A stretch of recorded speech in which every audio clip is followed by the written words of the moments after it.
I'm Aveline Allen, 32, 8 months pregnant with my first child. And I thought I understood the meaning of family loyalty.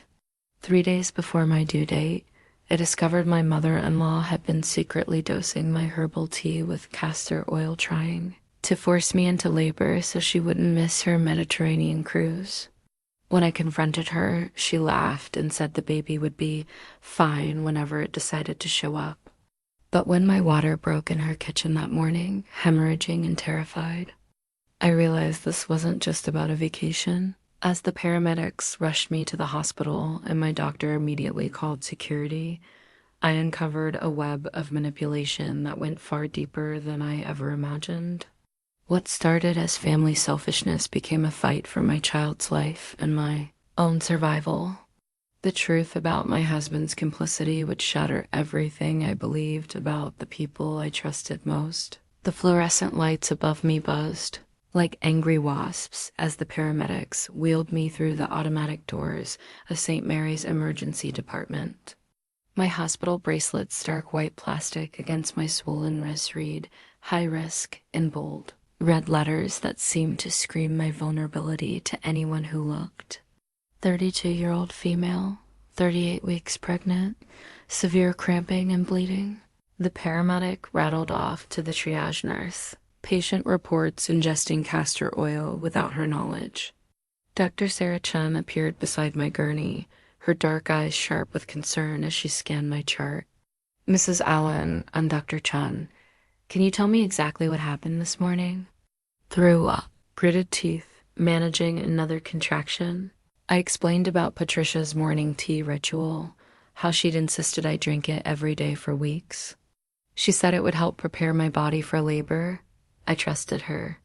Dr. Chun's expression darkened. Castor oil is extremely dangerous during pregnancy, especially this close to term. It can cause severe dehydration, electrolyte imbalances, and fetal distress.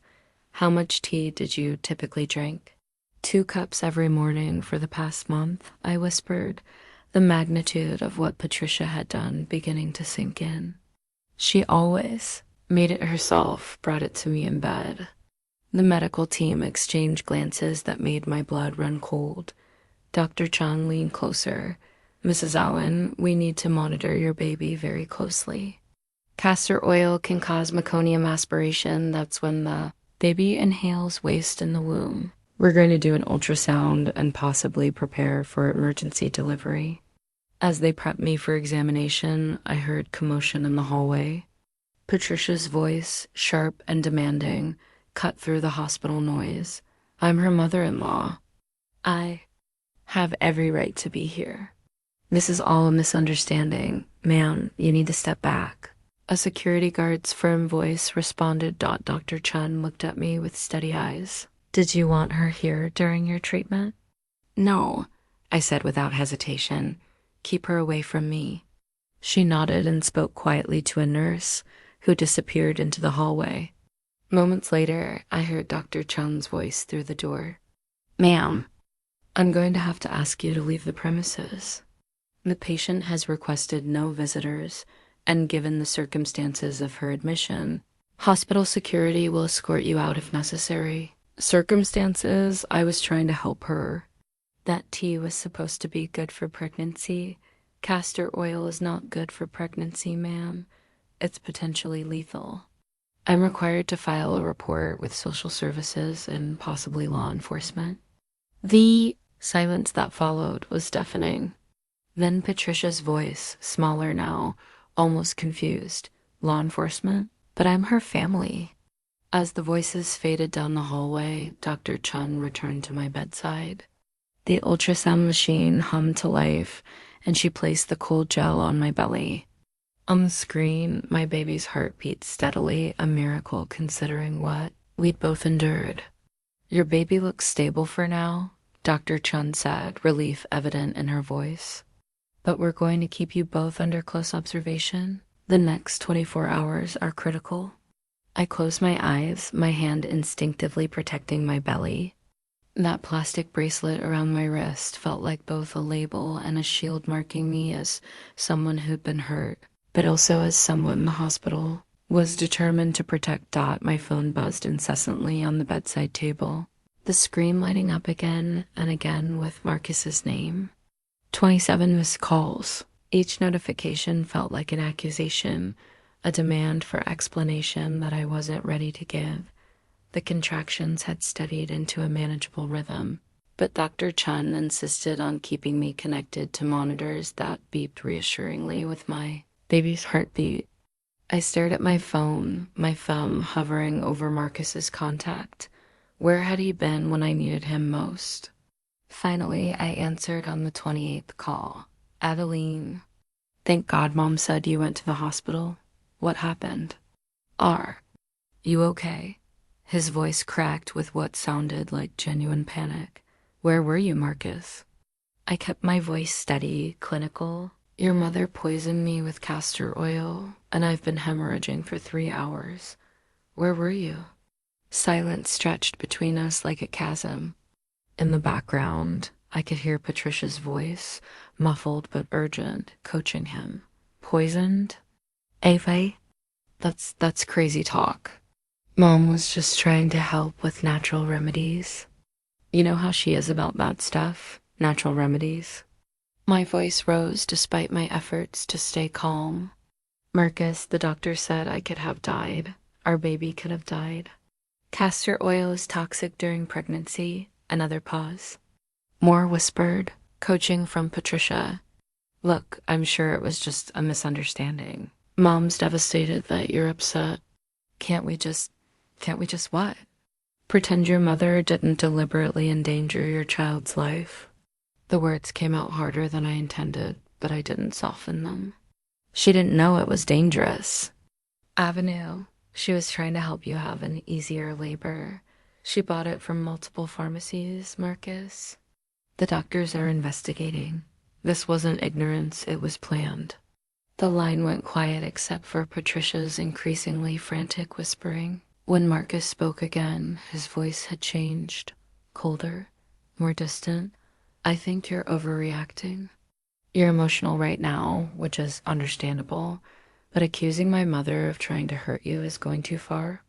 I looked at the monitors surrounding me at the 4-drip feeding medication into my arm to prevent the seizures that castor oil poisoning could cause.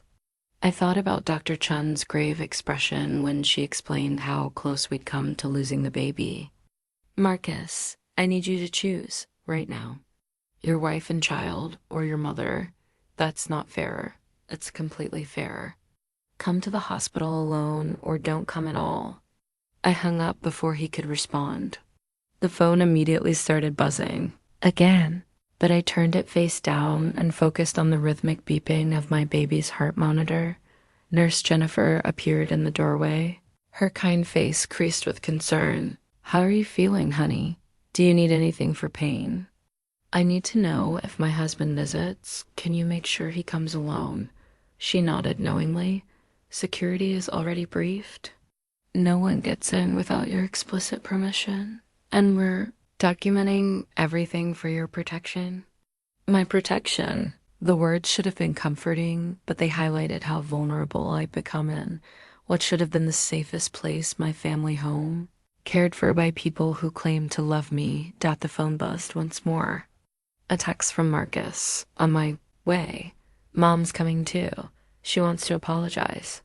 I showed the message to Nurse Jennifer, who immediately stepped into the hallway.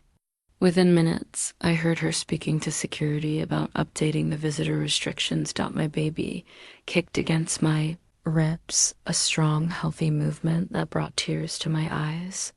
At least one of us was going to survive this family intact. The wedding photo sat on Patricia's mantelpiece like a trophy, Marcus and me in the center, surrounded by his sprawling family, all smiles and Sunday best. I should have paid more attention to how Patricia positioned herself in that picture. One possessive hand on Marcus's shoulder, her smile not quite reaching her eyes when she looked at me. I'd been so nervous that first Thanksgiving.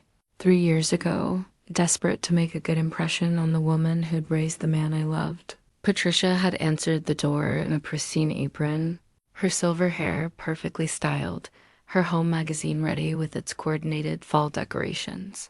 "So you're the girl who's stolen my son's heart," she'd said, looking me up and down with the precision of a jeweler examining a questionable stone. "Marcus has told me so much about you." The emphasis on "so much" had felt loaded, but I'd attributed it to protective motherness. After all, Marcus was her only child, born after years of fertility struggles. Of course, she'd be protective. "Mrs. Patterson, thank you so much for having me. Your home is beautiful." I'd handed her the expensive bottle of wine I'd carefully selected, something Marcus assured me she'd appreciate. She glanced at the label with barely concealed disappointment. How thoughtful. Though I should mention, we typically serve only domestic wines at family gatherings. Nothing against imports, of course, but we believe in supporting American businesses. The criticism wrapped in false politeness became her signature move. Over the course of that dinner, she'd managed to comment on my career. "Marketing must be so stressful, all that competition. My family, it must be hard being so far from home. And my relationship with Marcus, I hope you're not one of those girls who tries to change a man." Marcus had been oblivious, caught up in the warmth of being home, surrounded by his extended family who clearly adored him. His cousins shared stories of childhood adventures. His aunts fussed over his appetite, and his uncle discussed business opportunities with the kind of respect Marcus craved. I'd watched Patricia orchestrate it all, from her position at the head of the table, the undisputed queen of this domain. When Marcus spoke, everyone listened. When he laughed, they laughed. And at the center of it all was Patricia, basking in reflected glory, the mother who'd produced this golden son. "Aveline's in marketing," Marcus had announced proudly during dessert. "She's incredibly talented, just got promoted to senior account manager." "How wonderful," Patricia had replied, her tone suggesting it was anything but. Though I've always believed a woman's most important job is taking care of her family.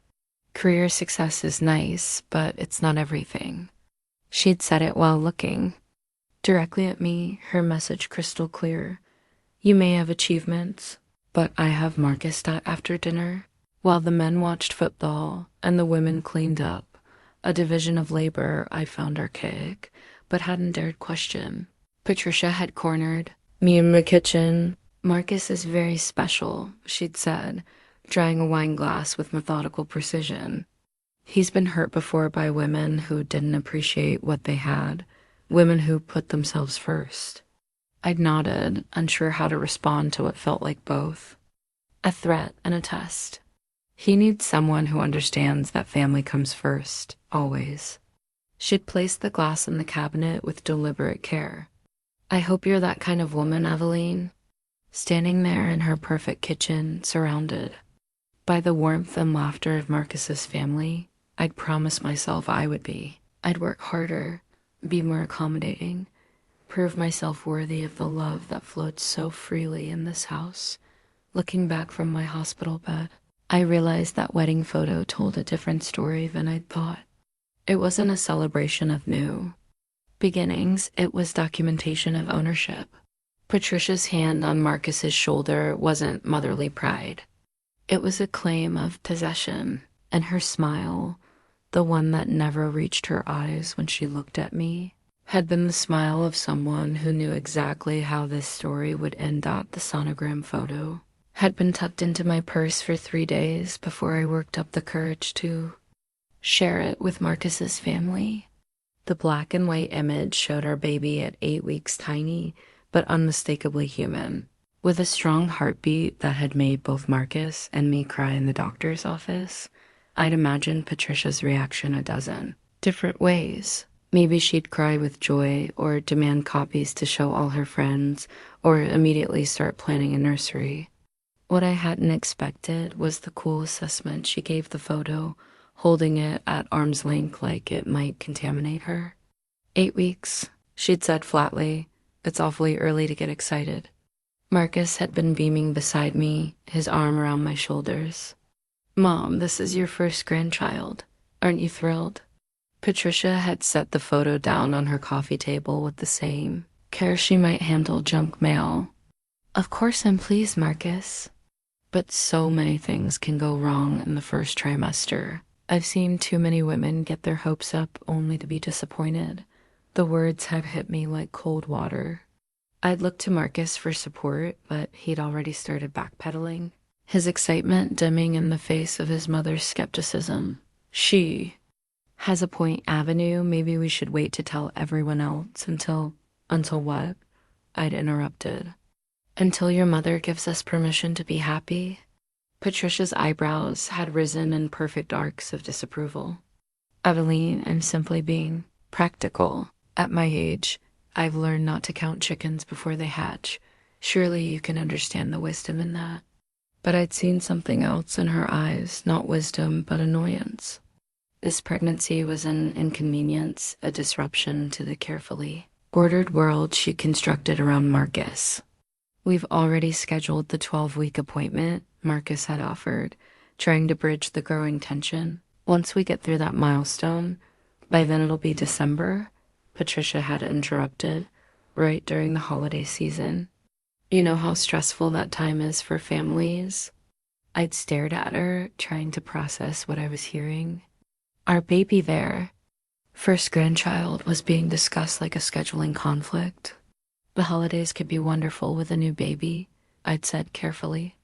Think of Christmas morning. Christmas morning will be chaos, Patricia had replied crisply. Disrupted sleep schedules, crying during family gatherings, all the traditions we've built over decades, suddenly having to accommodate an infant's needs. Marcus had shifted uncomfortably beside me, and I realized this wasn't just maternal pessimism. This was territorial protection.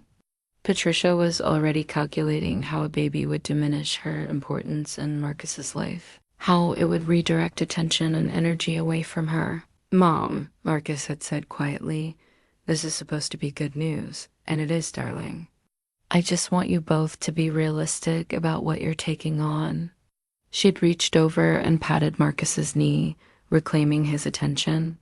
Babies change everything. Your relationship, your freedom, your priorities. I just hope you've both thought this through. The conversation had ended there, with Patricia suggesting we wait until the second trimester to make any major announcements to the extended family. As we'd driven home in silence, I'd held that sonogram photo in my lap, studying the tiny form of our child. She's just being cautious, Marcus had finally said. She doesn't want us to get hurt. But I'd known better. Patricia wasn't protecting us from disappointment. She was protecting herself from displacement. The sonogram photo represented everything she feared. A shift in Marcus's loyalty, a new person who would claim his love and attention, a future that didn't revolve around her. That night, I taped the photo to our bathroom mirror where I could see it every morning. If Patricia couldn't summon joy for her first grandchild, I'd have enough for both of us. Or so I thought, not realizing that she'd already begun calculating exactly how to ensure this baby wouldn't threaten the empire she'd built around her son. The house key Patricia placed in my palm felt heavier than it should have, a brass weight that represented everything I was losing in exchange for a roof over our heads.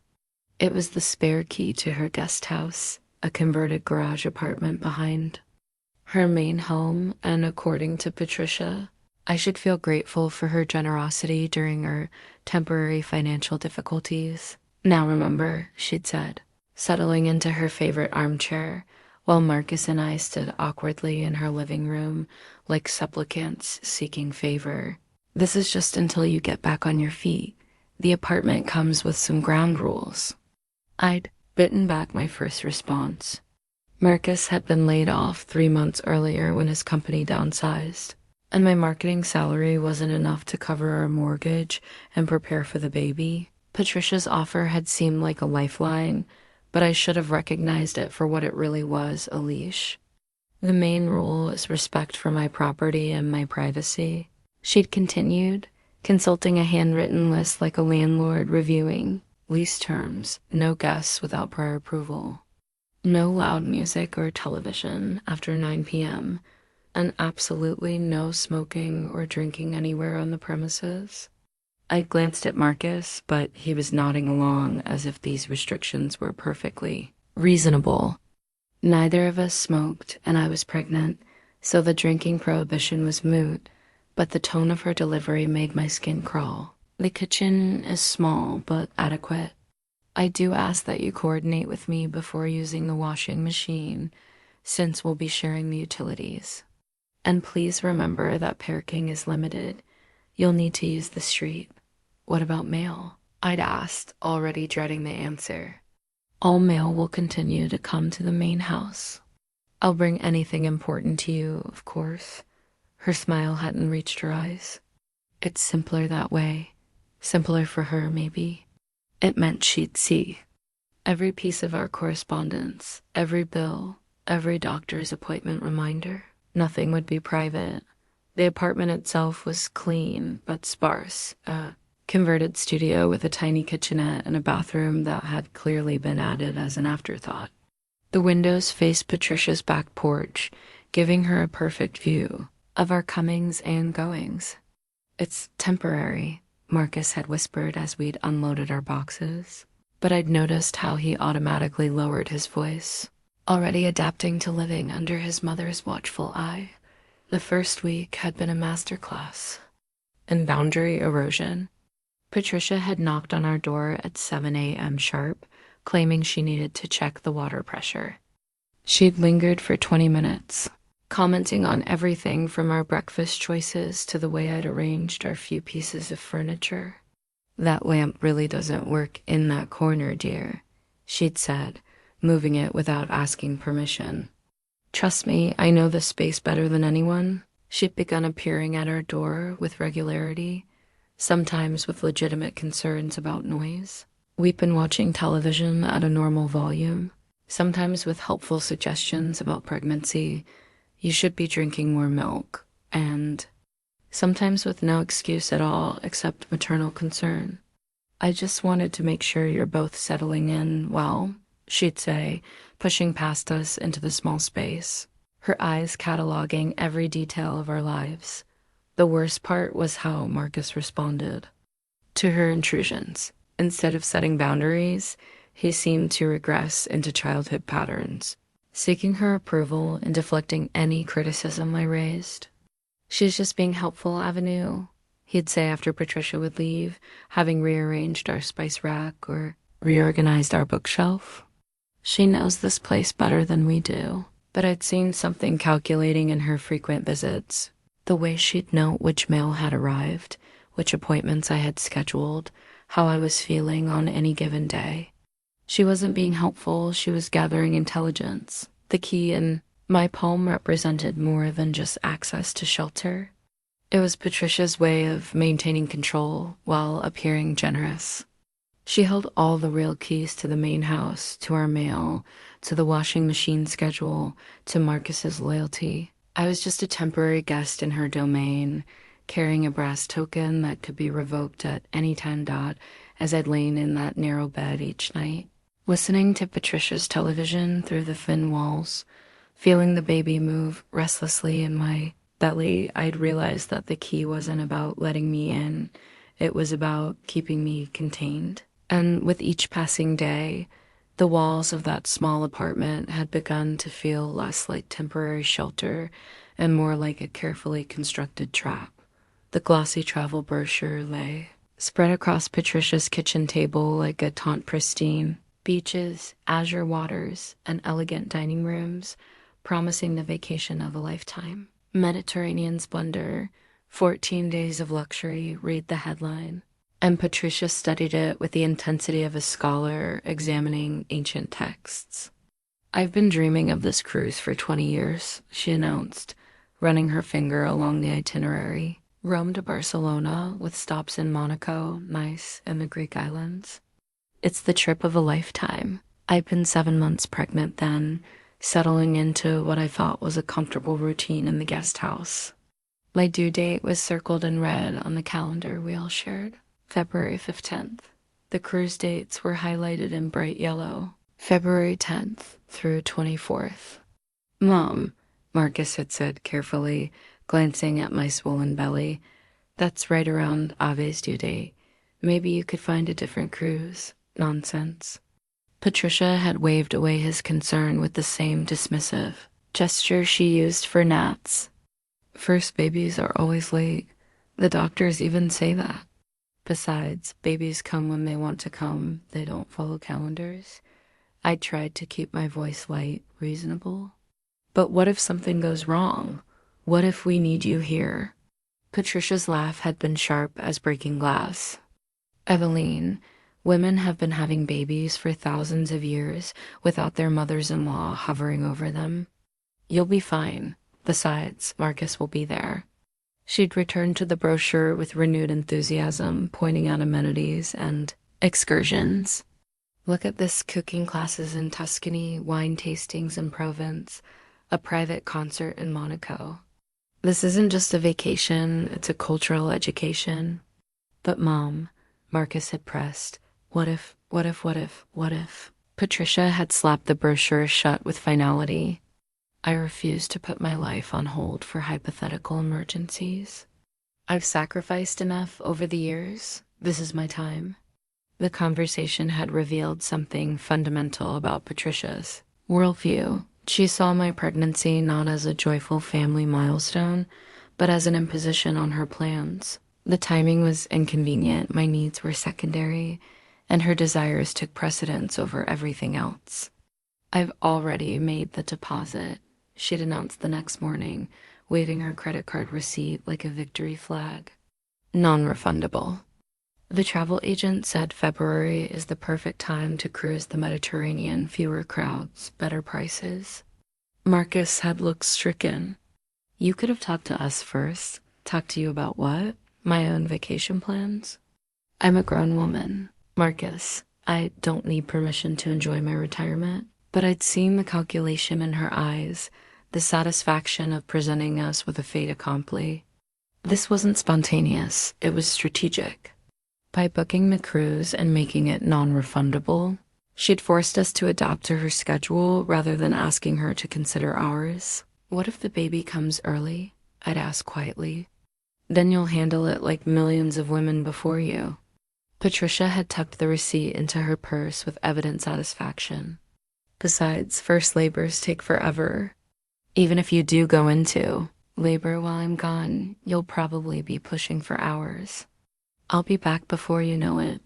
The casualness with which she discussed my labor, as if it were a minor inconvenience that could be timed around her. Vacation had left me speechless. This was her first grandchild, and she was treating the birth like a scheduling conflict. Over the following weeks, Patricia had grown increasingly excited about her cruise, sharing details about shore excursions and dinner reservations while my anxiety mounted. Every doctor's appointment brought warnings about the unpredictability of pregnancy, the importance of having support systems in place, the need for emergency contacts. My mother-in-law will be out of the country, I told Dr. Chun during one visit. Well, that's fine as long as you have other support, she'd replied. Your husband will be there, and that's what matters most. But I'd begun to wonder about Marcus's reliability too. He seemed caught between his mother's insistence that everything would be fine and my growing certainty that Patricia's absence during such a crucial time was both selfish and symbolic. She'd made her priorities clear. Her comfort came first. Her plans trumped our needs. And my pregnancy was something to work around rather than celebrate. The brochure remained on her kitchen table for weeks, a constant reminder of her choice. Every time I saw it, with its promises of luxury and adventure, I understood a little more about the woman who'd raised Marcus at home, who taught him that love was conditional, that family obligations flowed in only one direction, and that a mother's desires should never be questioned, no matter how unreasonable they might be. The crumpled grocery receipt had fallen out of Patricia's purse when she'd bent to pick up the morning paper. I'd been sweeping the front porch of the guest house when I saw it flutter past my feet. like a guilty confession caught by the Windot app. First glance, it seemed innocent enough: milk, bread, prenatal vitamins, chamomile tea. But one item made my blood freeze. Castor oil, $8.99. The date was 2 weeks ago, right around the time Patricia had started insisting I needed better herbal support for my final month of pregnancy. I'd been having strange symptoms for days. Cramping that came and went, unusual urgency in my bowel movements, a persistent feeling that something in my body wasn't quite right. I'd mentioned it to Patricia during one of her daily check-ins, and she'd been so sympathetic, so concerned. "Oh, honey, that sounds like your body preparing for labor," she'd said, patting my hand with false maternal warmth. "Very normal at this stage. You just need to stay hydrated and keep drinking that tea I make you. It has special herbs to help with late pregnancy discomfort. The tea. That goddamn tea she brought me every morning like clockwork, insisting I drink both cups while they were hot, hovering until I'd finished every drop. For your health and the baby's," she'd always said, standing on that porch, holding her grocery receipt with shaking hands. I realized I'd been systematically poisoned. For weeks, every morning, Patricia had brought me chamomile tea laced with castor oil, watching me drink it, asking how I felt afterward, documenting my body's distress responses as if she were conducting some sick experiment.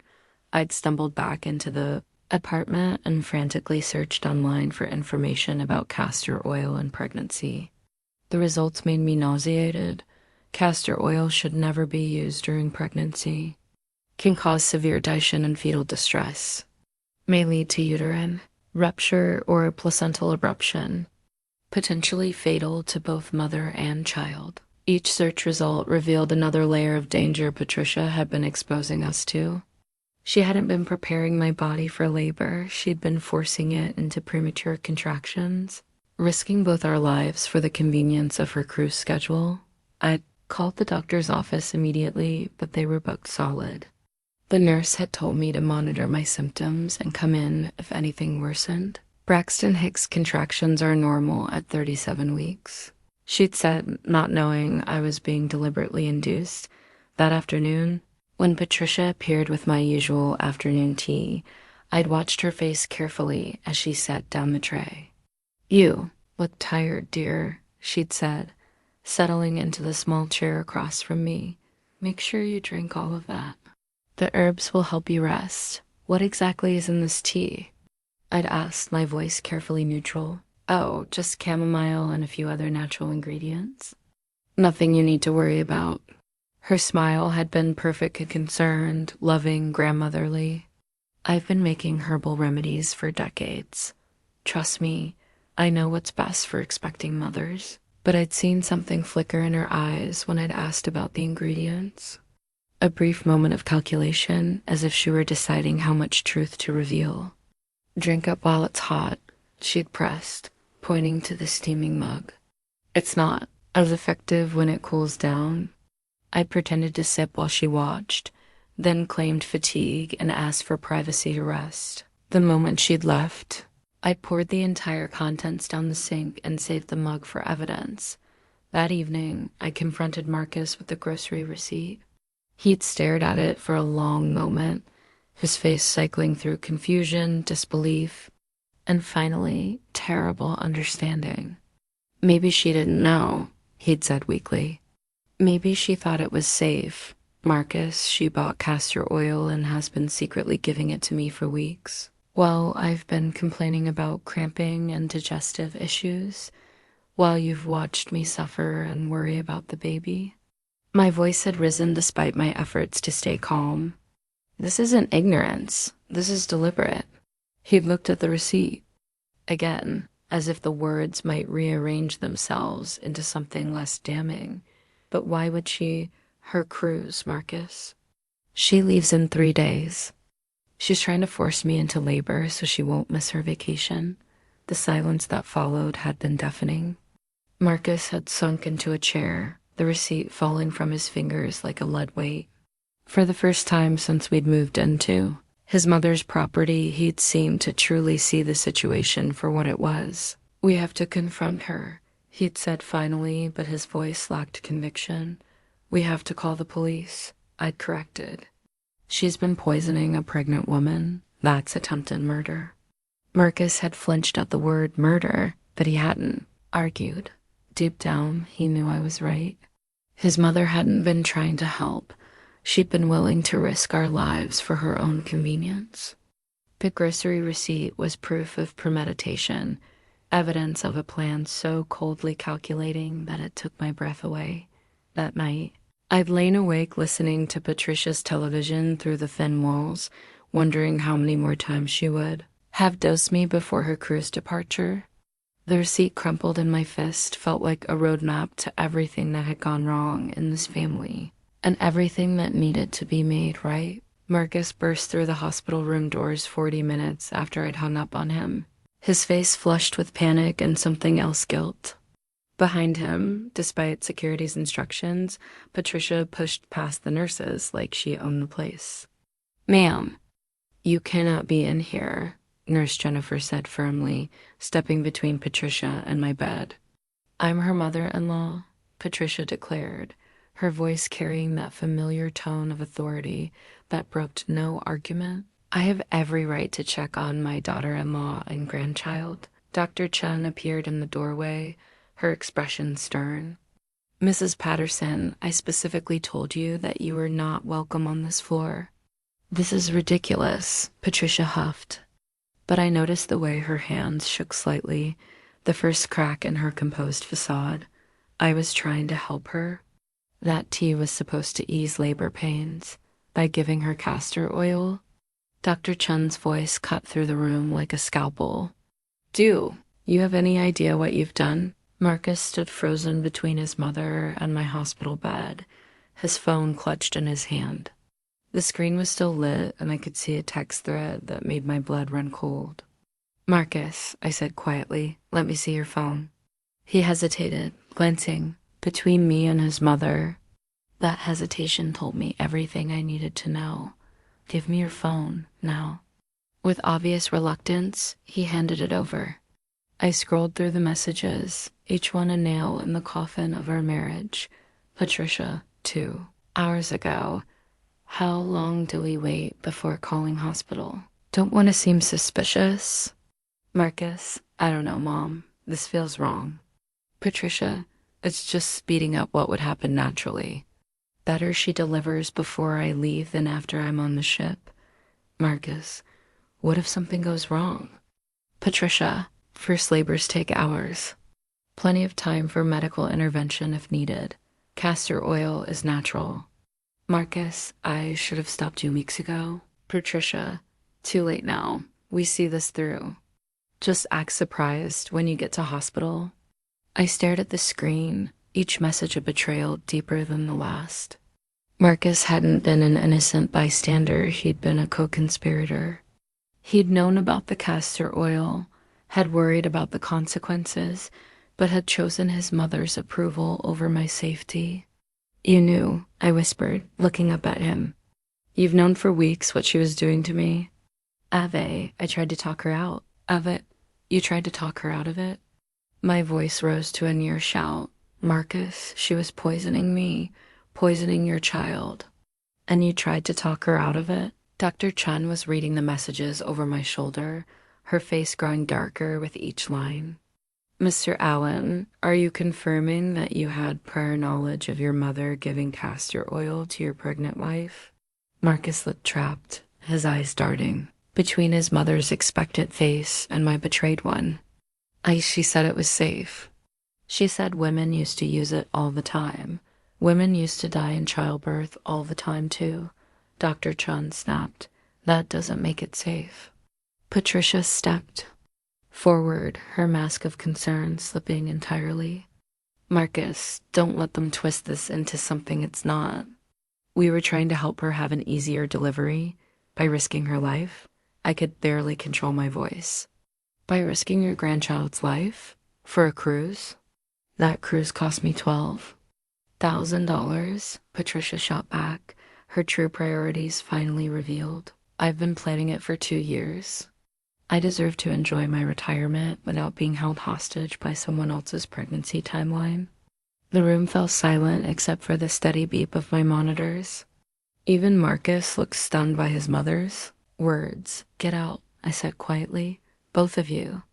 Get out of my room." "Ive, please," Marcus started. "Get out." The scream tore from my throat with such force that the baby monitor registered a spike in my heart rate. "Security. Get them out of here." 2 security guards appeared immediately as if they'd been waiting outside. Dr. Chan spoke quietly to them, then turned back to Marcus and Patricia. "You're both banned from this floor," she said with cold authority. "Mrs. Allen has requested no contact, and given the circumstances, we're treating this as a criminal matter. I'd recommend you both contact lawyers."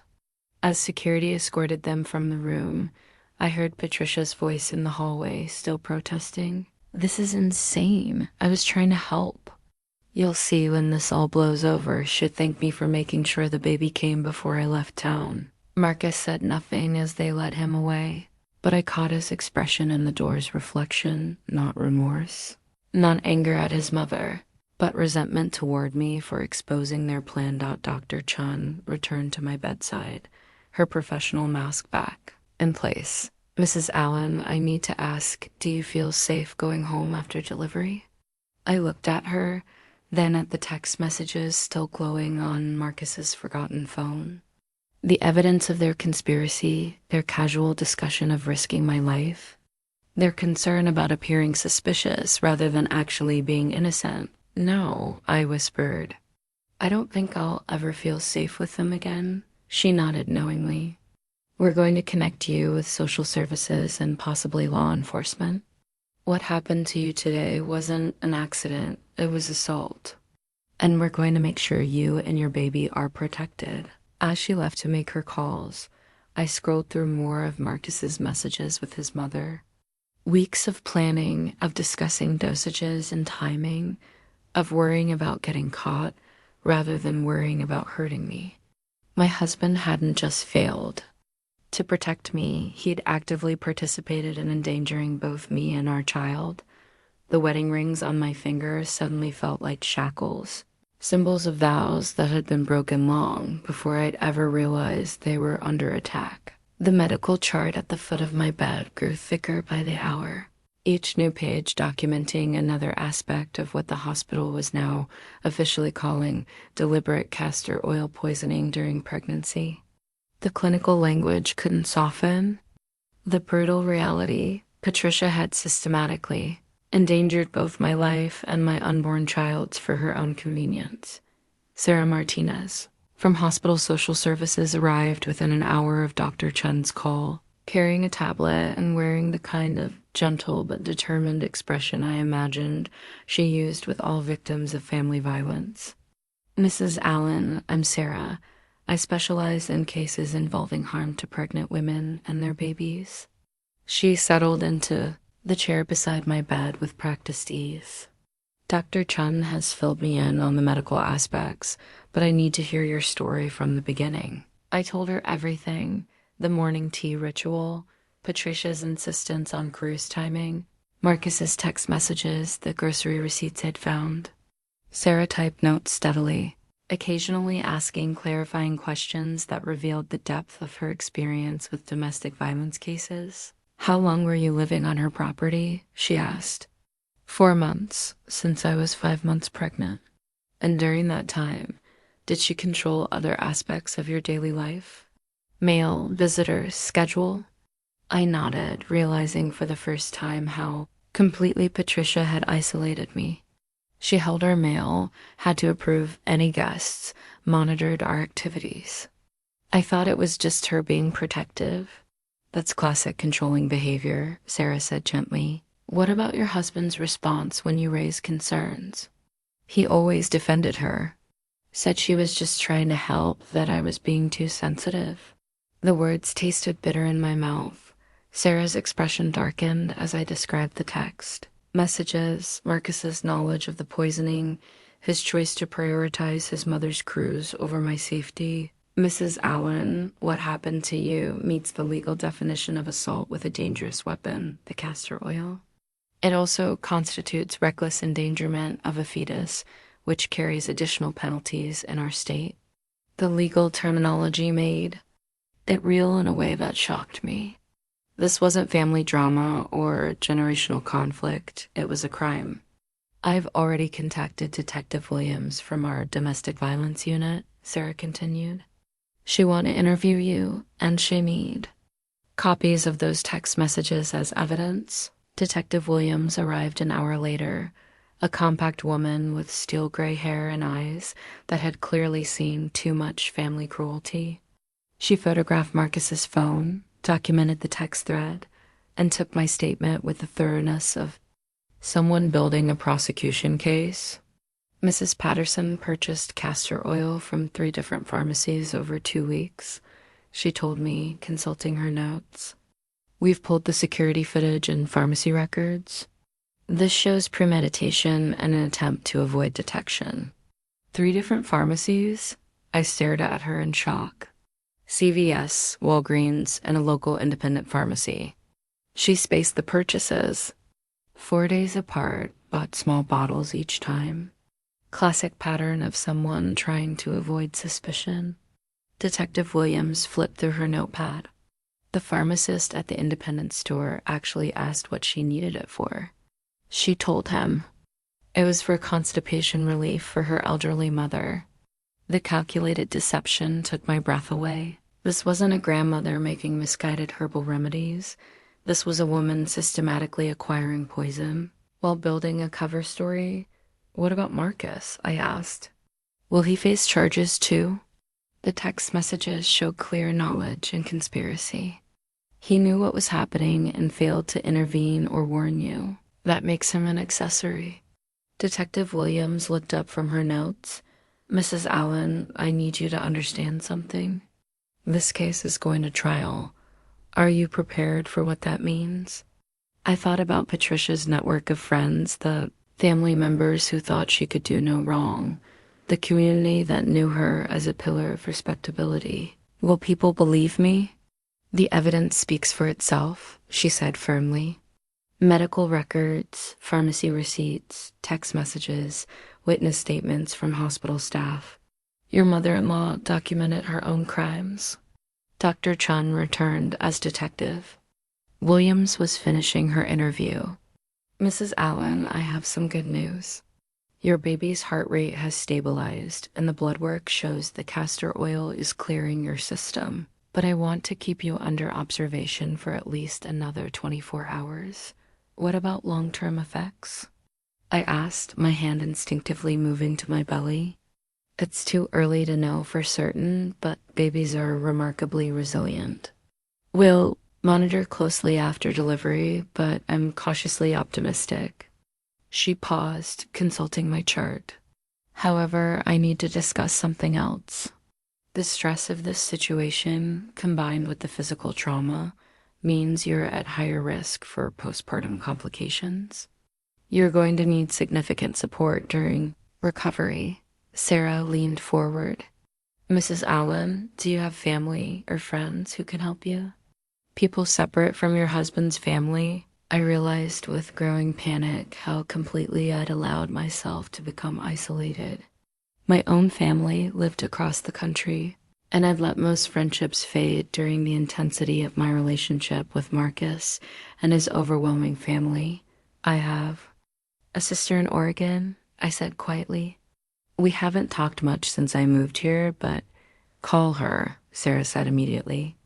Explain what's happening. You're going to need people in your corner who aren't connected to this situation. As if summoned by my thoughts, my phone rang. My sister Emma's name appeared on the screen. We hadn't spoken in 3 months. Avenue, I just had the strangest feeling that something was wrong. Are you okay? I broke down completely, sobbing as I tried to explain everything that had happened. Emma listened in growing horror, asking sharp questions that revealed her immediate understanding of the situation's severity. I'm booking a flight tonight, she said when I finished. Don't make any decisions about anything until I get there. And Av, don't go back to that house. Promise me.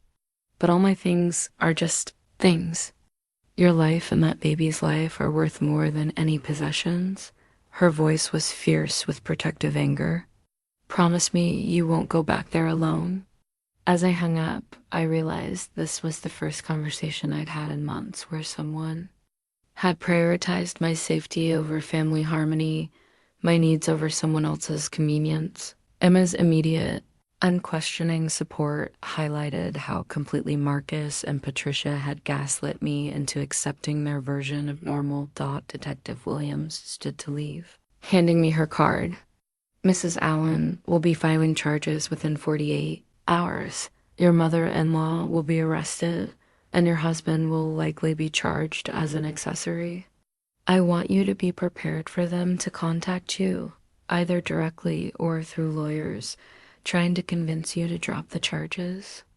Can I do that? Drop the charges? Technically, yes. But I strongly advise against it.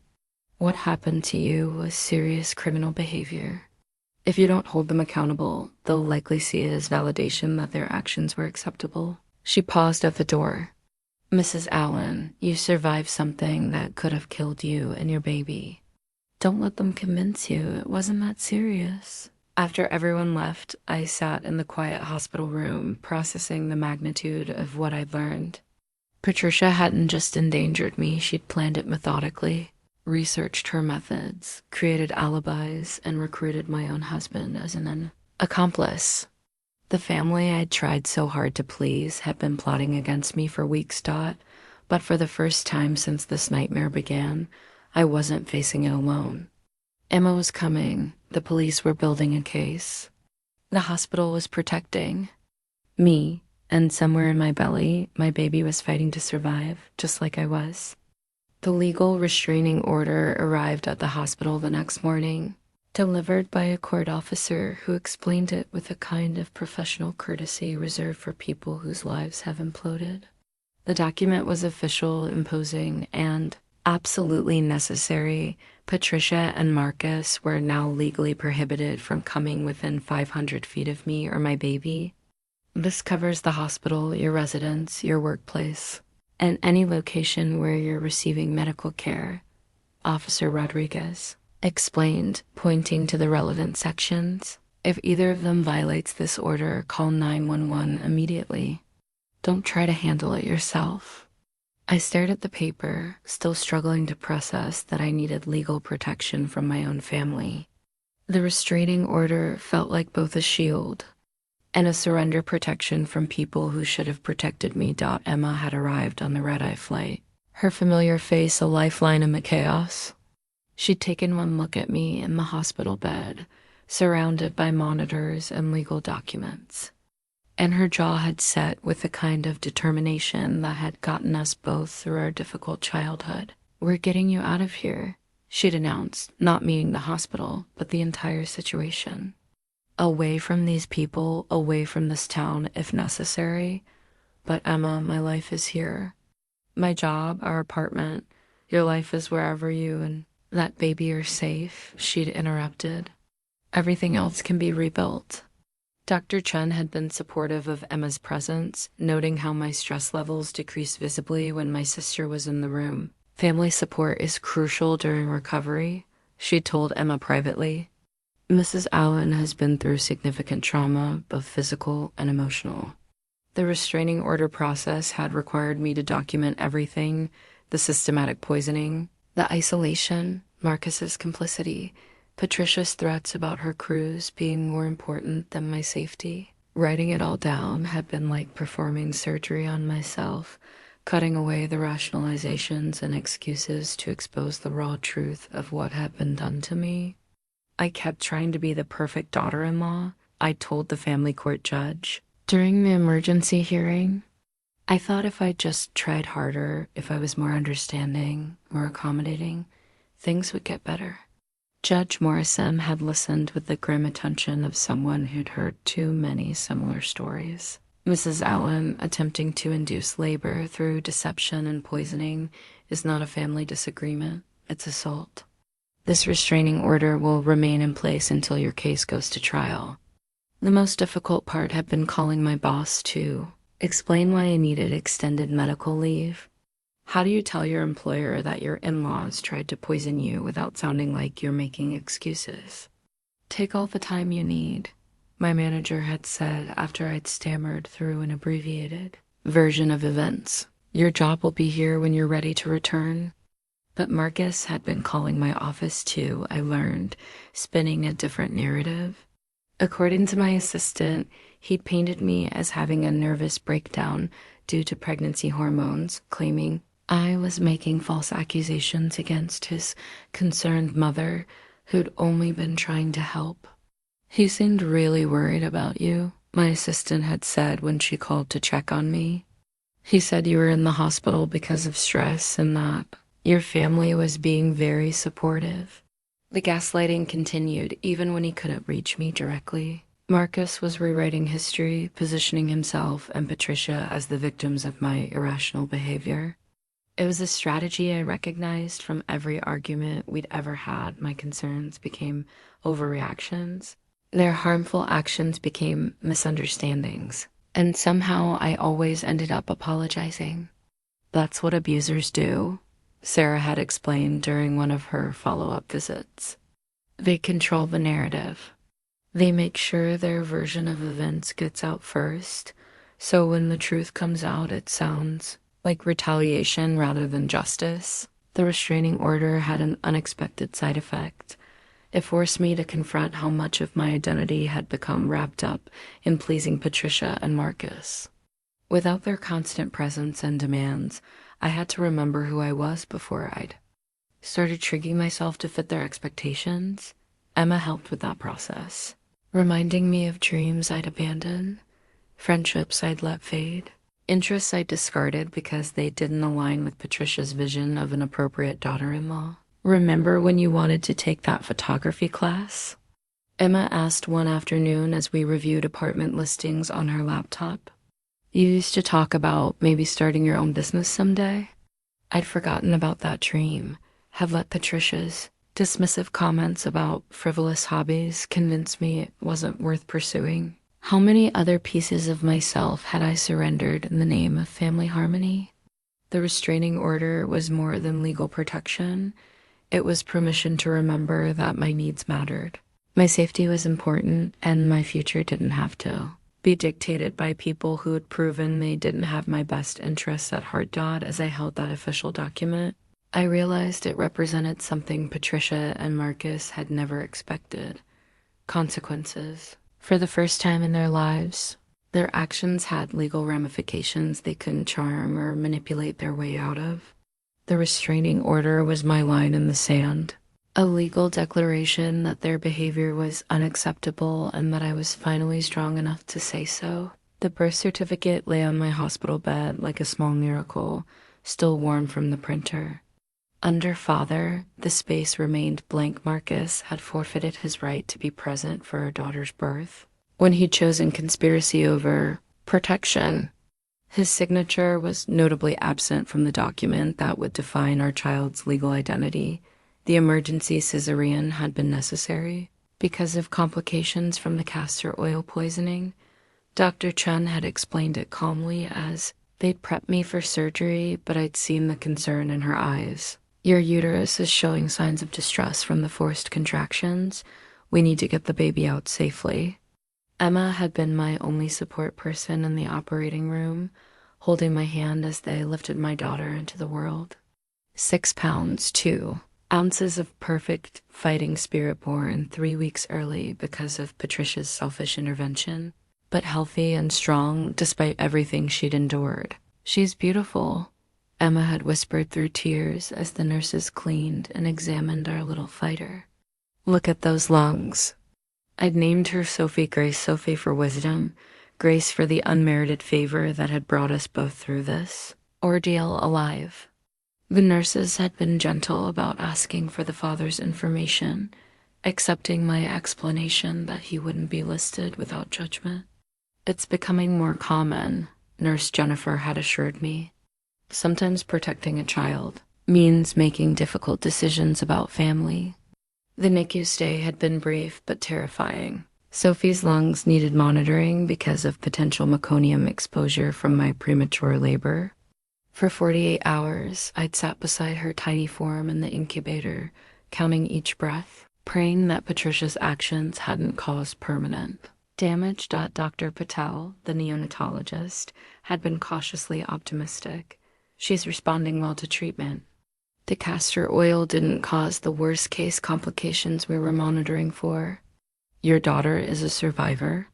During those long hours in the NICU, I'd made crucial decisions about our future. Emma had brought me legal paperwork to review custody documents that would prevent Marcus from claiming parental rights, medical directives that would keep Patricia from having any say in Sophie's care, and financial arrangements that would protect us both. You need to think strategically, the family lawyer Emma had hired had explained during a bedside consultation. Right now, while criminal charges are pending and you have documented evidence of endangerment, you have the strongest position you'll ever have for ensuring your daughter's safety. The most difficult decision was about Marcus's paternity rights. Legally, he was Sophie's father. But morally, what rights did someone have to a child whose life they'd helped endanger? The lawyer had been frank about the options. Given his participation in the poisoning conspiracy, you could petition for supervised visitation only, or in extreme cases, termination of parental rights. The text messages showing his knowledge and failure to protect you and the baby are compelling evidence. I'd stared at Sophie through the NICU glass, her tiny chest rising and falling with mechanical assistance, and made my choice. This man who'd prioritized his mother's vacation over his child's life didn't deserve unsupervised access to shape her future. Patricia had attempted to visit the hospital twice, despite the restraining order. Both times, security had turned her away, but she'd left gift-stuffed animals and baby clothes that felt more like territorial markers than expressions of love. She brought a photographer the second time. Nurse Jennifer had told me with obvious disgust. Said she wanted pictures for her memory book. We had to call security to remove her from the parking lot. Even facing criminal charges, Patricia was still trying to control the narrative, to insert herself into Sophie's birth story as the loving grandmother, rather than the woman whose actions had necessitated emergency surgery. Marcus had sent flowers, an enormous, expensive arrangement that arrived with a card reading, "From my beautiful wife and daughter. Love always, Marcus." The presumption in that message had infuriated me. After everything he'd done, he still believed flowers and sweet words could repair the damage. I'd asked the nurses to donate the flowers to other patients and had kept the card as evidence of his continued attempts to minimize the situation. On our third day in the hospital, Emma had brought devastating news from the lawyer. Patricia made her cruise departure yesterday. She actually left the country while facing criminal charges. Can she do that? Her passport hasn't been flagged yet, and her lawyer probably advised her that being out of the country might complicate the prosecution. Emma's face was grim. She's essentially fleeing to avoid accountability. The image of Patricia sipping champagne on a Mediterranean deck while Sophie fought for healthy breathing in the NICU crystallized everything I needed to know about her character. She'd endangered us for that cruise and had chosen to take it anyway, even while facing criminal charges for what she'd done. But as I held Sophie for the first time without wires and monitors, feeling her warm weight against my chest, I realized Patricia's absence was actually a gift. Our first bonding moments were free from her toxic presence, our early memories untainted by her manipulation. The birth certificate in my hands represented more than Sophie's official entry into the world. It represented my legal authority to protect her from people who'd proven they couldn't be trusted with our lives. Under emergency contact, I've listed Emma. Under father, the blank space spoke volumes about the choices Marcus had made. This document would be Sophie's first protection against the family that had tried to harm her before she was even born. And as I traced my finger over her tiny footprints pressed into the official paper, I promised her that she would never have to earn love through submission or accept harm disguised as care. She was born free from their dysfunction, and I was going to make sure she stayed that way. The stack of get well cards on my hospital bedside table told a story. I hadn't expected Patricia's version of events was spreading through her social circle like wildfire, and I was being painted as the villain in my own assault case. Dear Aveline, read the first card, signed by Patricia's book club president. We're so sorry to hear about your difficult pregnancy.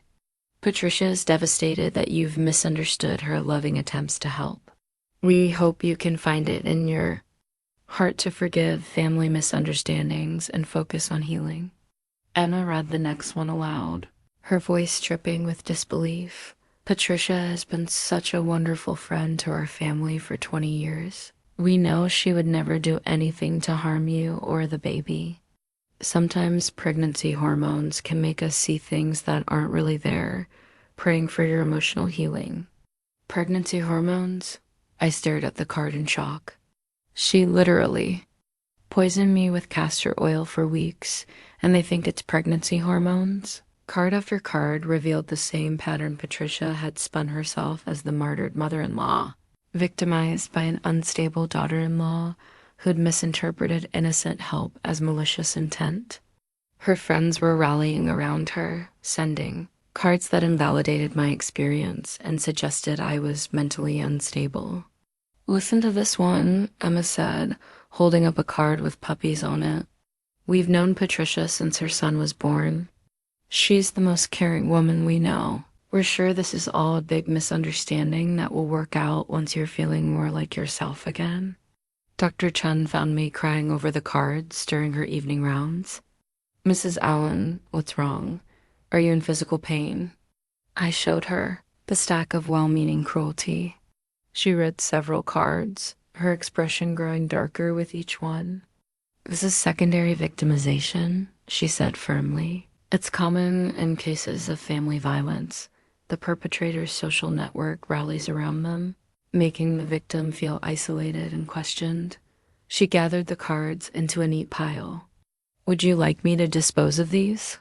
No, I said, surprising myself. I want to keep them. They're evidence of how she manipulates people. Dr. Chun nodded approvingly. That's a healthy response. You're learning to see the bigger pattern. The cards weren't the only evidence of Patricia's propaganda campaign. My former neighbor had called the hospital, ostensibly to check on me, but actually to fish for information. I just can't believe Patricia would do something like that, she'd said when I'd answered the phone. She always seemed so devoted to Marcus, and she was so excited about becoming a grandmother. Excited enough to try to force early labor so it wouldn't interfere with her cruise. I'd replied, my patience exhausted. Well, maybe she just didn't realize how dangerous it was. You know how that generation is about natural remedies. I'd hung up before she could finish, invalidating my near-death experience. Emma had been fielding similar calls at her hotel. It's like they've been coached, she told me after a particularly frustrating conversation with one of Patricia's church friends. They all use the same phrases, misunderstanding, pregnancy hormones. Patricia would never. It's like they're reading from a script. The most painful card had come from Marcus's cousin, someone I'd considered a friend during family gatherings. Aveline, family is forever. Whatever's happened between you and Patricia, think about what's best for the baby. Children need their grandparents. I hope you can work this out before you do something you'll regret. The implicit threat in that message was clear. If I pursued charges against Patricia, I'd be the one breaking up the family, depriving Sophie of her grandmother's love, causing irreparable harm to family relationships. They're trying to make you the responsible party. Sarah from social services had explained when I'd shown her the cards. It's a classic manipulation tactic. The abuser becomes the victim, and the actual victim becomes responsible for keeping the family together by not seeking justice. But the cards had an unexpected effect on me. Instead of making me doubt my decisions, They clarified exactly why those decisions were necessary. These people were willing to excuse attempted murder because they liked Patricia's public persona. They were more concerned with maintaining comfortable social dynamics than protecting me and Sophie from future harm. Nurse Jennifer had brought me a different kind of card, one from the hospital's social work department, signed by staff who'd witnessed Patricia's behavior during my emergency admission. "We want you to know that what happened to you was not normal, not acceptable, and not your fault," it read. "Your courage in seeking protection is inspiring. Wishing you and baby Sophie a safe and healthy future." The contrast was striking. People who barely knew me but had professional training in recognizing abuse were validating my experience, while Patricia's lifelong friends were gaslighting me into questioning my own reality.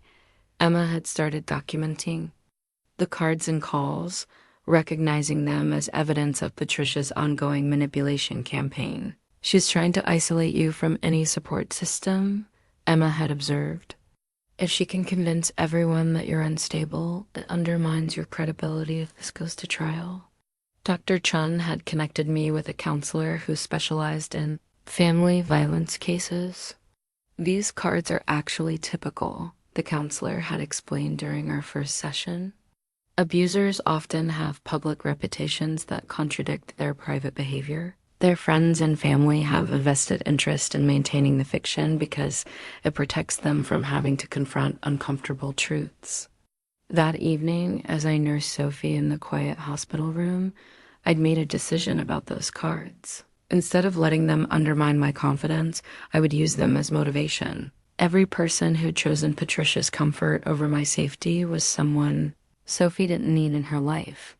The cards represented the toxic loyalty that had enabled Patricia's behavior for decades. The willingness to excuse harm in the name of keeping peace, to prioritize appearances over truth, to sacrifice victims to protect perpetrators.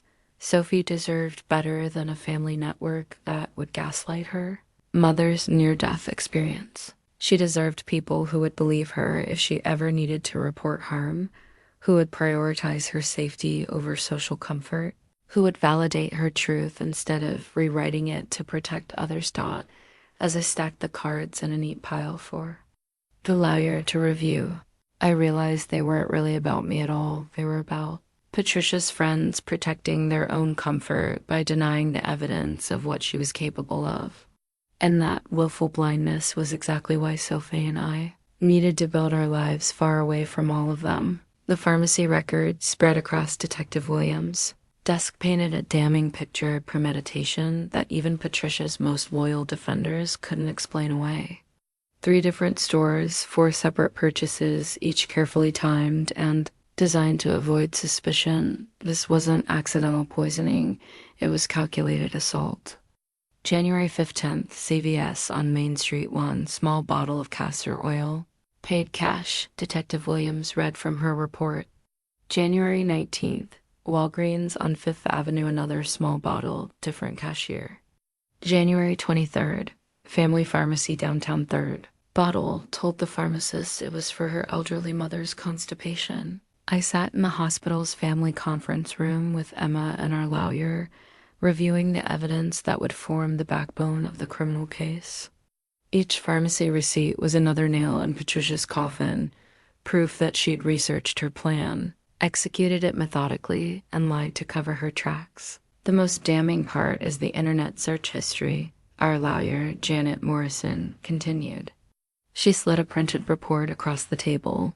Police obtained a warrant for her computer. "Look at these search terms." The list made my blood run cold.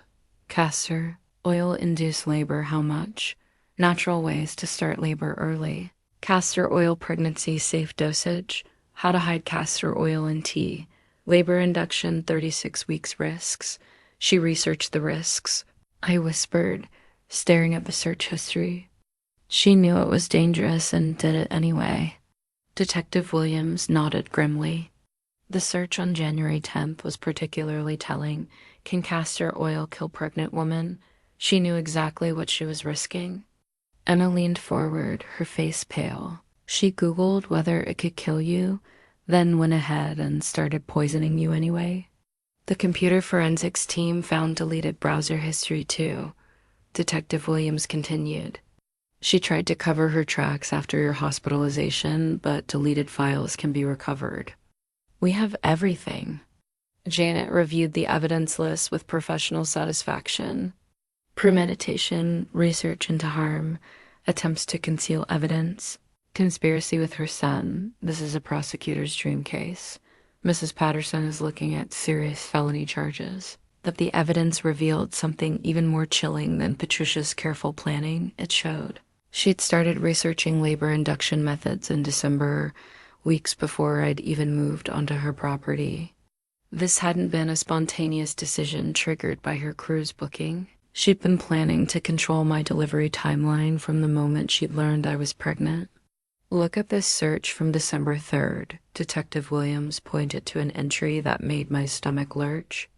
Natural ways to delay pregnancy to 40 weeks. She wasn't just trying to induce labor, she was researching how to manipulate my entire pregnancy timeline. The investigation had also uncovered Patricia's attempts to recruit allies in her scheme. Phone records showed calls to her sister in Arizona, her best friend from church, and even Marcus's cousin, old conversations that took place after my hospitalization, all attempts to build support for her version of events. We monitored some of those calls, Detective Williams admitted. She was coaching people on what to say, how to frame the situation as a misunderstanding. She specifically told her sister to emphasize your emotional instability if anyone asked. The orchestrated campaign explained the consistency of the get well cards, the similar language used by different people, the uniform message that I was unstable and Patricia was innocent. She'd been working overtime to control the narrative and discredit my account of what had happened. The most interesting call was to a reporter from the local newspaper. Detective Williams continued. She tried to pitch a story about false accusations destroying families, positioned herself as a victim of an ungrateful daughter-in-law. Fortunately, the reporter did basic fact-checking and discovered the criminal charges. The story never ran. Janet made notes as we reviewed each piece of evidence. Mrs. Allen, this level of documentation is unusual in family violence cases. Most of the time, we're dealing with he said, she said situations. Patricia's compulsive, need to control, and plan has actually provided us with irrefutable proof of her intent. The pharmacy records had also revealed another disturbing pattern. Patricia had been purchasing various supplements and herbs for months, all supposedly for my health during pregnancy. The receipts showed prenatal vitamins, herbal teas, calcium, supplements, and buried among them, the castor oil purchases. She was building a pattern of purchasing pregnancy-related items, Detective Williams explained. If anyone questioned the castor oil, she could point to months of buying legitimate pregnancy supplements and claim it was just another health purchase. Emma shook her head in amazement. The level of calculation is psychopathic. She was planning this for months. The psychological evaluation ordered by the court will be interesting, Janet noted.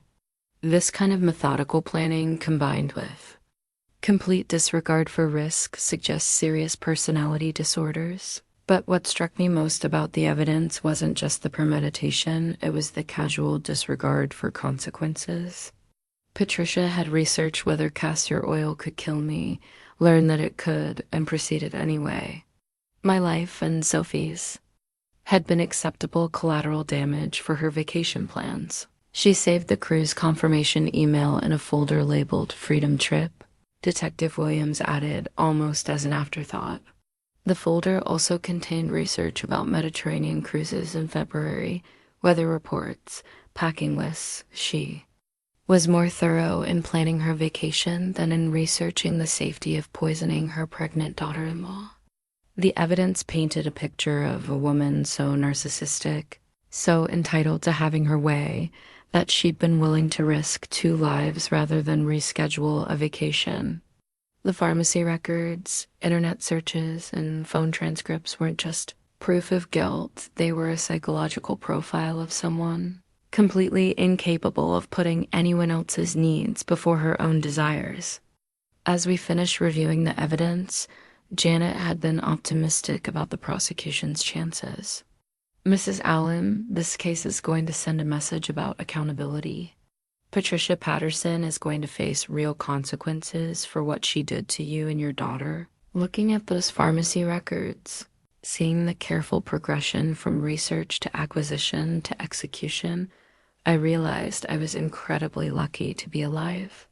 Patricia's planning had been thorough enough to kill me. It was only medical intervention and pure chance that had saved both Sophie and me. The evidence was overwhelming, damning, and absolutely clear.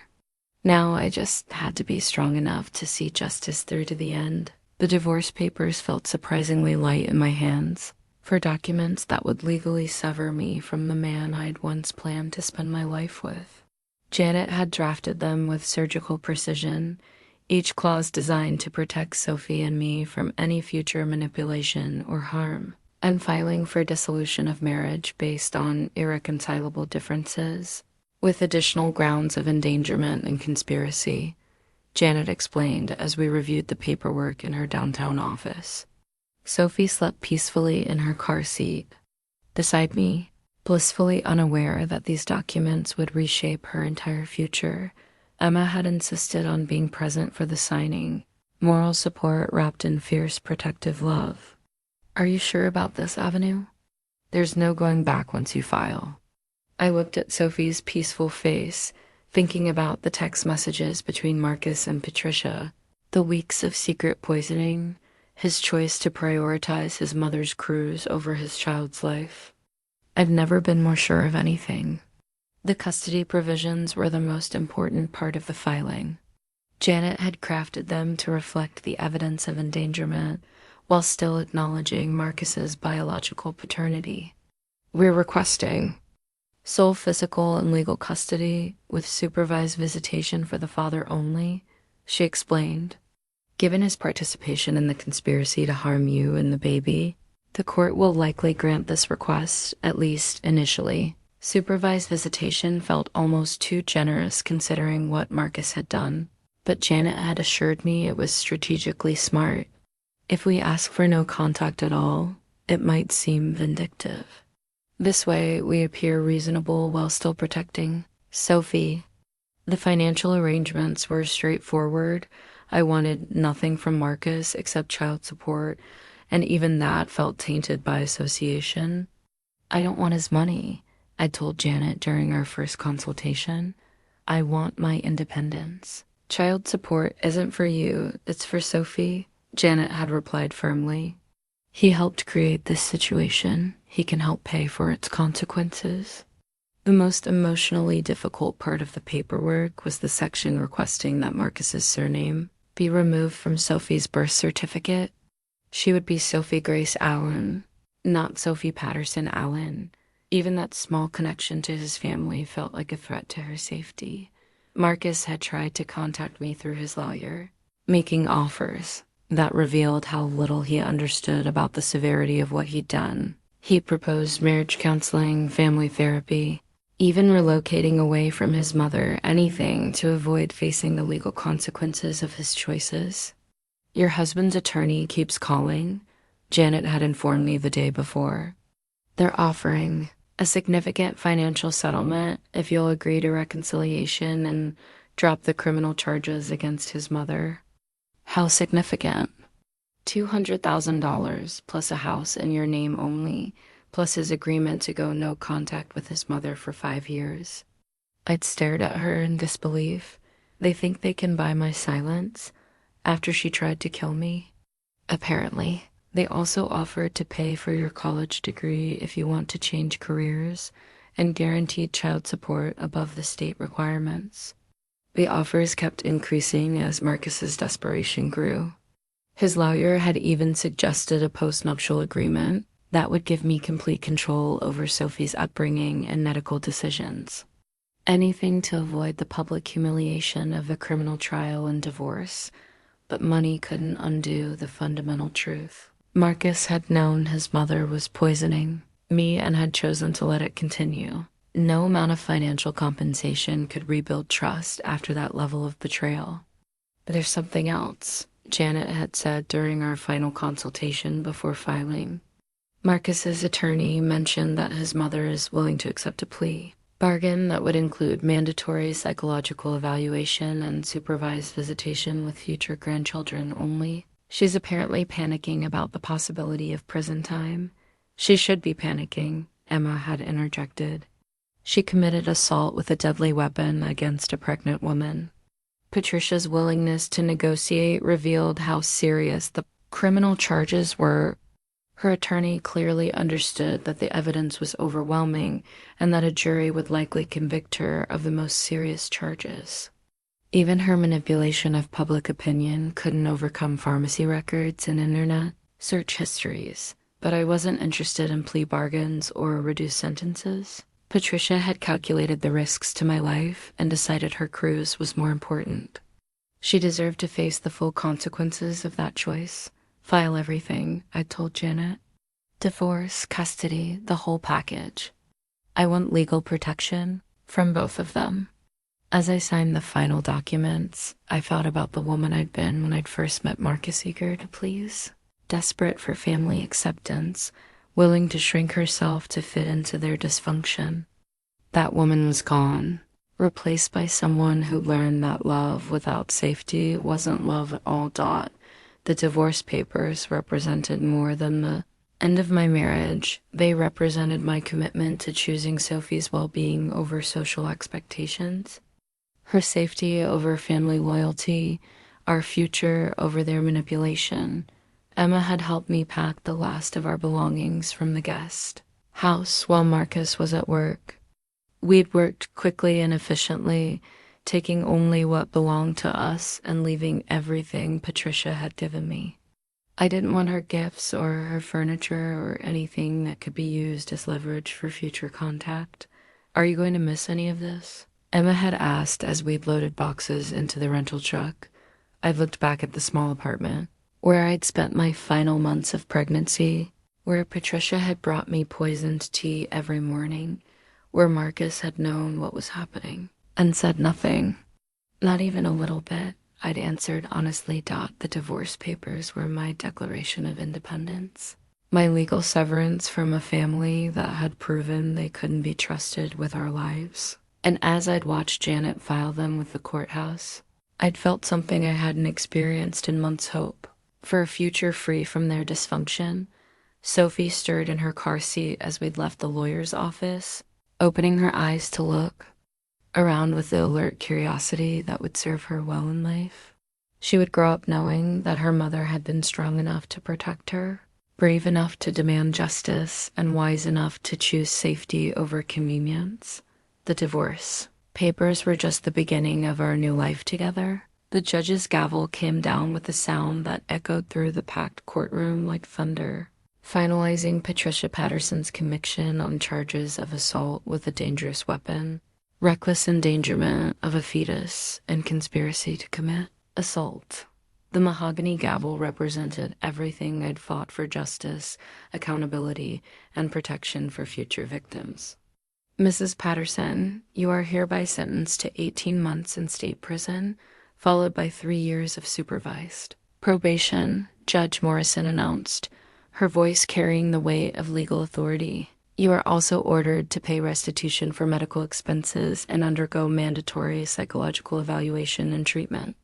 Patricia's shocked gasp was audible throughout the courtroom. Even after months of evidence, testimony, and legal proceedings, she'd apparently believed her public reputation and social connections would save her from real consequences.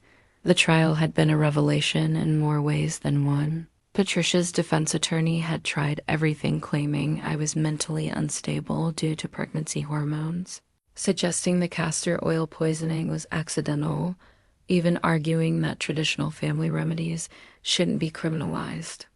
But the evidence had been overwhelming. Dr. Chun's testimony had been particularly damning. Mrs. Patterson's actions showed clear premeditation and disregard for human life. She told the jury, castor oil in the quantities and frequency administered could have easily killed both mother and child. This wasn't herbal medicine, it was attempted murder disguised as care. The pharmacy employees had testified about Patricia's suspicious behavior, paying cash, spacing out purchases, lying about the intended use. The computer forensics expert had walked the jury through her internet search history, showing her research into lethal dosages and methods of concealment. But the most devastating testimony had come from Marcus himself. Called as a witness by the prosecution, he'd been forced to admit his knowledge of the poisoning under oath. His attempt to minimize his role had backfired spectacularly. "Did you know your mother was giving castor oil to your pregnant wife?" the prosecutor had asked. "I suspected she might be using some kind of natural remedy. Mr. Allen, please answer the question. Did you know she was giving your wife castor oil?" Marcus had looked at Patricia, then at me, then finally at his hands. "Yes, and did you know castor oil was dangerous during pregnancy?" "I thought my mother said it was natural. Did you research it yourself?" "Yes." "What did you find?" The long pause had spoken volumes. "That it could be dangerous.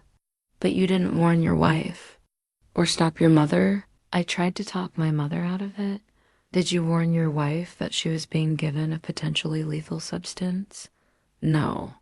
That admission had sealed Patricia's fate and destroyed any remaining sympathy the jury might have had for her. Marcus's testimony revealed not just Patricia's guilt, but the toxic family dynamic that had enabled her behavior for decades. The victim impact statement had been my opportunity to speak directly to Patricia and the court about the lasting effects of her actions. I'd held Sophie in my arms as I'd addressed the courtroom, her presence a living reminder of what Patricia had nearly destroyed. Patricia Patterson made a calculated decision to risk my life and my unborn child's life for her own convenience. I'd said, my voice steady despite the emotion of the moment. She researched the risks, planned her methods, and executed her assault over weeks. When I hemorrhaged and nearly died, she showed no remorse, only anger that her vacation plans were disrupted. I'd seen Patricia flinch at the word assault, still apparently unable to accept the criminal nature of her actions. The physical recovery was difficult, but the emotional trauma has been devastating. I'll never feel safe around people who claim to love me, but prove they can't be trusted. With my life, my daughter will grow up knowing that her own grandmother tried to kill her before she was born. That's the real legacy of Patricia Patterson's choices. The defense's closing argument had been a last-ditch attempt to paint Patricia as a misguided grandmother whose good intentions had gone wrong. Her attorney had practically begged the jury to see her as a victim of cultural differences and generational misunderstandings about natural remedies, but the prosecution's closing had been devastating. This wasn't a cultural misunderstanding or a generational gap. This was attempted murder, carefully planned and methodically executed by a woman who valued her vacation more than her daughter-in-law's life. The jury had deliberated for less than 4 hours before returning guilty verdicts on all charges. Their speed suggested they'd found the evidence as overwhelming as I had. Patricia's sentencing had drawn a crowd of supporters and protesters. Her church friends had filled one side of the courtroom, many still believing in her innocence despite the conviction. The other side had been filled with advocates for domestic violence victims, people who understood that family violence often hid behind facades of respectability. As the judge had read the sentence, Patricia had finally broken down, the reality of prison time destroying her composure. Her supporters had wept with her, but I'd felt only relief. For the first time since this nightmare began, I'd known that Sophie and I were truly safe. Marcus had received a suspended sentence for his role as an accessory, along with mandatory counseling and supervised visitation rights only. The judge had been clear that his cooperation with his mother's assault disqualified him from full parental rights. Mr. Allen, your failure to protect your wife and unborn child from a known danger is a betrayal of the most fundamental responsibilities of marriage and fatherhood, Judge Morrison had said during his sentencing. You will have limited, supervised contact with your daughter until you can demonstrate genuine remorse and rehabilitation. The courtroom had been silent as Patricia was led away in handcuffs, her perfect composure finally cracked, her social mask stripped away to reveal the calculating narcissist beneath. The gavel's final strike had marked not just the end of her trial, but the end of her ability to harm my family. As I'd left the courthouse with Sophie in my arms and Emma by my side, I'd felt something I'd almost forgotten: peace. The legal system had worked, justice had been served, and my daughter would grow up knowing that actions have consequences.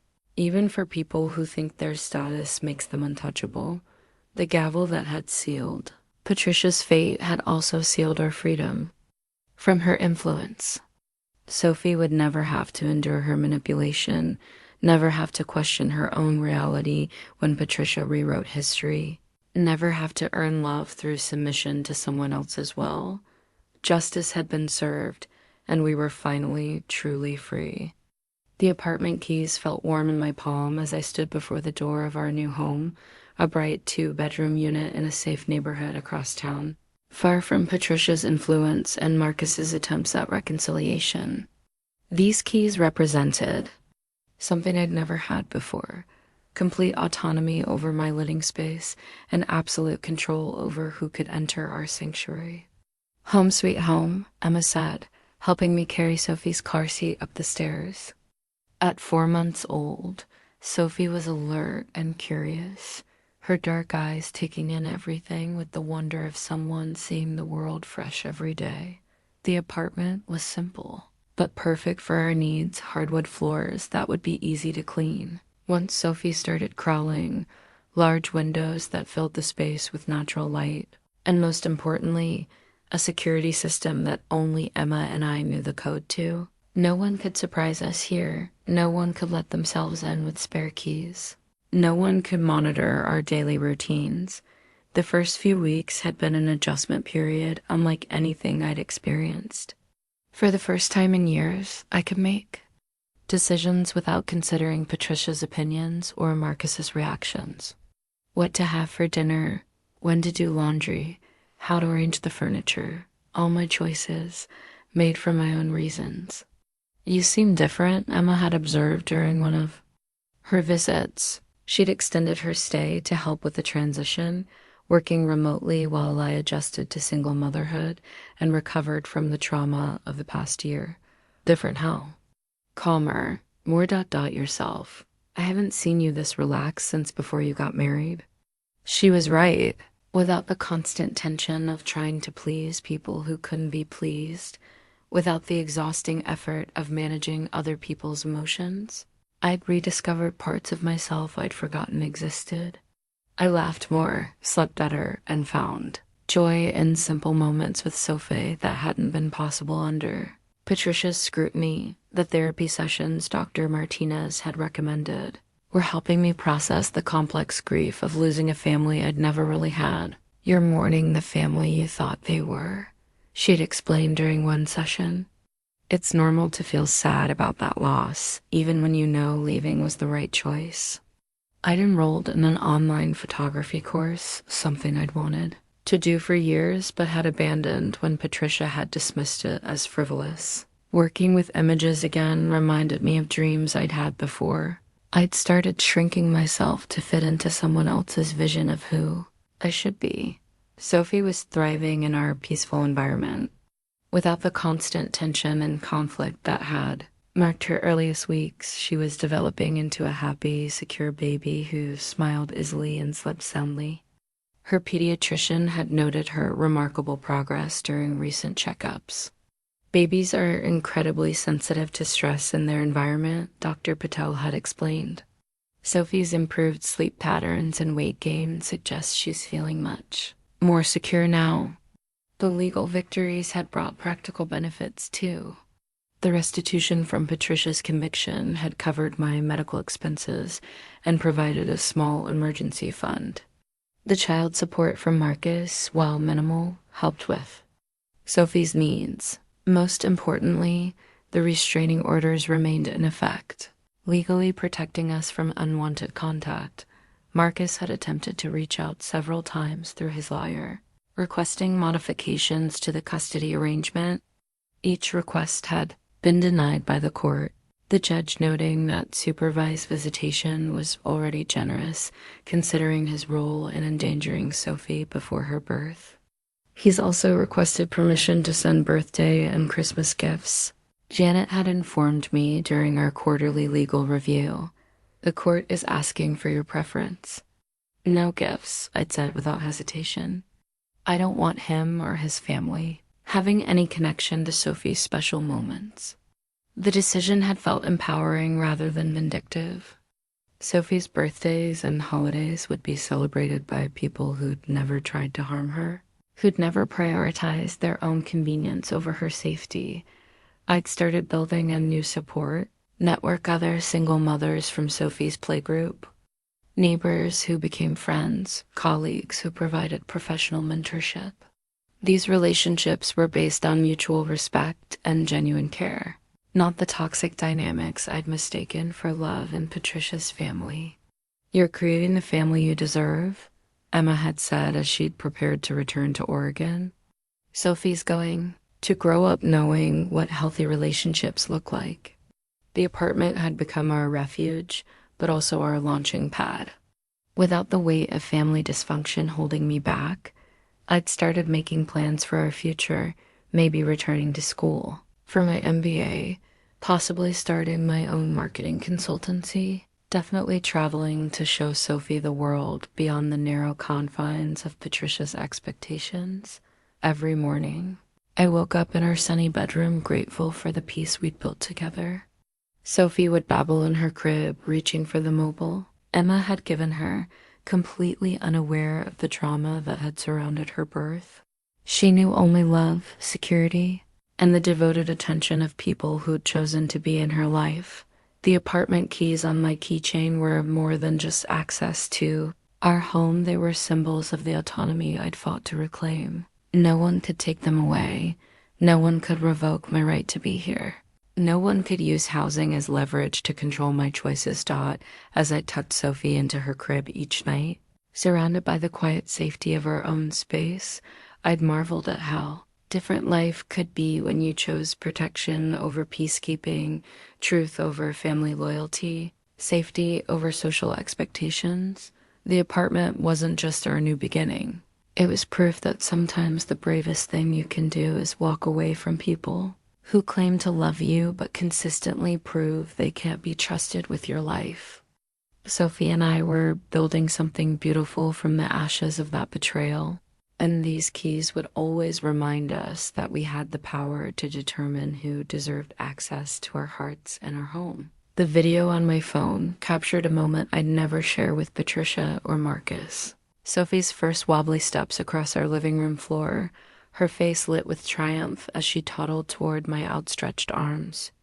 At 15 months old, she was fierce and independent, qualities I was determined to nurture rather than suppress. "Mama," she squealed as she reached me, throwing herself into my arms with the complete trust that only comes from knowing you're unconditionally loved and protected.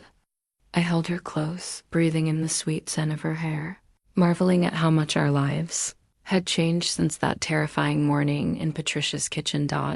It had been a year since the trial, 18 months since Sophie's birth, and I could finally say with complete honesty that we were thriving. The woman I'd become bore little resemblance to the anxious, people-pleasing person who'd once drunk poison disguised as tea because she was too afraid to question.